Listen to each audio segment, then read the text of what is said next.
அஸ்ஸலாமு அலைக்கும் வரஹ்மத்துல்லாஹி வபரகாத்துஹு. இன்னைக்கு நம்ம பார்க்க போவது ஒரு அதிசயமான ஒரு சம்பவம். அது யாருடையது என்று தெரியுமா?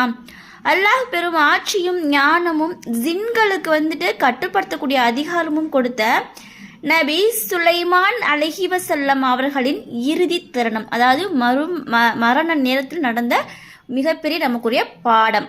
அவங்களுக்கு மனிதர்கள் மட்டுமல்ல, ஜின்களையும் காற்றையும் கூட கட்டுப்படுத்தக்கூடிய சக்தியை யாருக்கு கொடுத்தான்?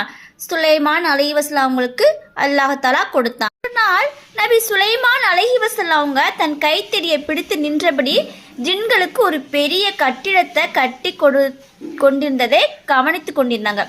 சரிங்களா?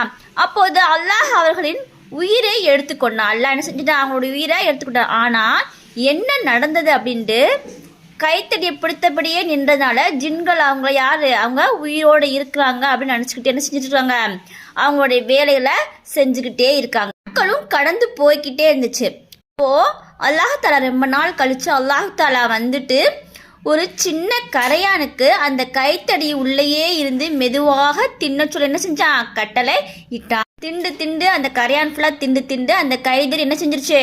உடைஞ்சதும் சுலைமான் அலைஹி வஸல்லம் என்ன செஞ்சாங்க? அப்படியே கீழே விழுந்துட்டாங்க. அப்போதான் தெரியுது, ஜின்கள் எல்லாம் உணர்ந்தாங்க, அவர் ஏற்கனவே என்ன செஞ்சிட்டாரு? மரணம் அடைந்து விட்டார். இதை அல்லாஹ் தெளிவாக கூறுகிறான் குர்ஆன்ல. சூரா சபால 34வது சூறா 14வது ஆயத்துல சொல்றான், ஜின்களும் மறைவான விஷயங்களை அறிய முடியாது என்பதை இந்த சம்பவம் நமக்கு என்ன செஞ்சிச்சு? நிரூபிக்கிறது. நம்ம என்ன பாடம் கத்துக்கிறோம் அப்படின்னா, மறைவான விஷயங்களை அல்லாஹுக்கு மட்டுமே சொந்தமான ஒரு விஷயம். ஜின்கள் எல்லாமே அறிஞ்சிட்டாங்கன்னு என்ன செய்ய முடியாது? இது தெரிஞ்சுக்க நம்ம முடியலை இல்லையா? மரணம் எப்போது வரும் என்று யாருக்கும் என்ன செய்யாது? தெரியாது. அன்பான உறவுகளே, அத்தனை அதிகாரம் இந்த நபி கூட ஒரு கைத்தடியை பிடித்தபடியே அல்லாஹ் என்ன செஞ்சிருக்கான்? மரணமடைய செஞ்சிருக்கான். ஆனால் நம்மளாம் எந்த நிலைமையில இருக்கிறோம்னு என்ன செய்யணும்? கொஞ்சமாவது சிந்திச்சு பார்க்கணும். நமக்குள் சிந்திச்சு பார்க்கணும். இன்று நம் தொழுகையை சீராக செய்ய ஆரம்பிக்கிறோமா? அல்லாஹ்விடம்தான் மன்னிப்பு கேட்கிறோமா அப்படின்னு நமக்குள் கேள்வியை கேட்டுக்கொள்ள வேண்டும். அல்லாஹ் நமக்கு நல்ல முடிவை தருவானாக.